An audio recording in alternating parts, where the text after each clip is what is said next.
അതായത് നിങ്ങൾ പറഞ്ഞ വിശ്വസിക്കുന്ന അറിയില്ല, ഇത്രയൊക്കെ വീഡിയോ ഇട്ടിട്ടും അവള് എന്റെ കൂടെ വന്ന് താമസിച്ചിട്ടുണ്ട്.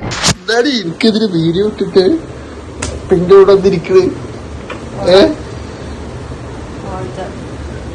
ഇത് സ്ക്രിപ്റ്റ് ചെയ്യണം ഫുള്ള്.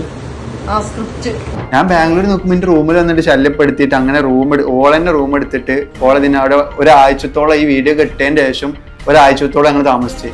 അത് കഴിഞ്ഞതിന്റെ ശേഷം അപ്പോഴൊക്കെ ഇപ്പോൾ എന്നെ കുറിച്ച് വീഡിയോ ഉണ്ട്, എന്റെ കൂടെ താമസിക്കുമ്പോ എന്നെ കുറിച്ച് വീഡിയോ ഉണ്ട്. അതന്നെ ഞാൻ പറഞ്ഞു, ഇവളത് ക്യാഷാണ്. എന്നോട് പറഞ്ഞു രണ്ടു വീഡിയോ കൂടെ ഇട്ട കുറച്ച് ക്യാഷ് ആവുക കഴിഞ്ഞിട്ട് നിർത്താൻ. ഞാൻ പറഞ്ഞു എന്തിനാ എന്നെ പറ്റി ഈ ക്യാഷ് ഉണ്ടാക്കി? കാരണം ഇവള് വീഡിയോ ഇടും, ഇവളെന്നെ ഓരോന്ന് പറയും, എന്നിട്ട് എനിക്ക് മെസ്സേജ് അയച്ചു തരും. ഇതാ ഇനി ഓൾ എനിക്ക് മെസ്സേജ് അയച്ചിട്ട് ഞാൻ റെസ്പോണ്ട് കൊടുക്കണില്ല, ഇങ്ങോട്ട് മെസ്സേജ് അയച്ചിട്ട് വരുന്നത് ഡിസംബർ, ഇതിപ്പോ 23 ഫെബ്രുവരി ഈ വർഷം 23 ഫെബ്രുവരി കേട്ടോ, റമദാന്റെ ടൈമാണെന്നുള്ള ഓർക്കണം. അപ്പോ അന്ന് വിളിച്ചത്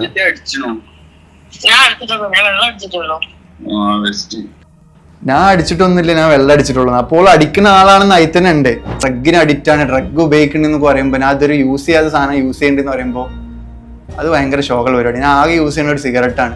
വീഡിയോ കണ്ടിട്ട് അതിന്റെ പിറ്റേ ദിവസം അവർ വരാൻ തയ്യാറാണെന്ന്, ഞാൻ ടെസ്റ്റ് ചെയ്യാൻ തയ്യാറാണ്.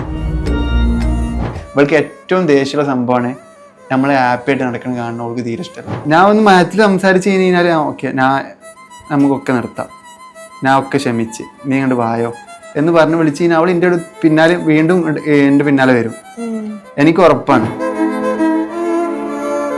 ഫസ്മിന സാക്കിർ കേൾക്കാൻ വേണ്ടിയിട്ട് പറഞ്ഞു, എനിക്ക് എന്നോട് വ്യക്തിപരമായിട്ട് യാതൊരു പ്രശ്നവുമില്ല, ഒരു ദേഷ്യമില്ല, ഒന്നുമില്ല. കുറച്ചു കാലം കൂടെ ഉണ്ടായതല്ലേ, ആ ഒരു സംഭവം ഉള്ളിൽ എപ്പോഴും കിടക്കും. ബോയ്സിനും ഗേൾസിനും കിടക്കുമെന്ന് അറിയില്ല. കുറച്ചു കാലം കൂടെ ഉണ്ടായത്, ഒരുമിച്ച് ജീവിച്ചതല്ലേ എന്ന് ഇത്രയൊക്കെ കാണിക്കുന്നതൊക്കെ അല്ലാണ്ട് ഉള്ളിൽ ഇഷ്ടമുണ്ട് എപ്പോഴും.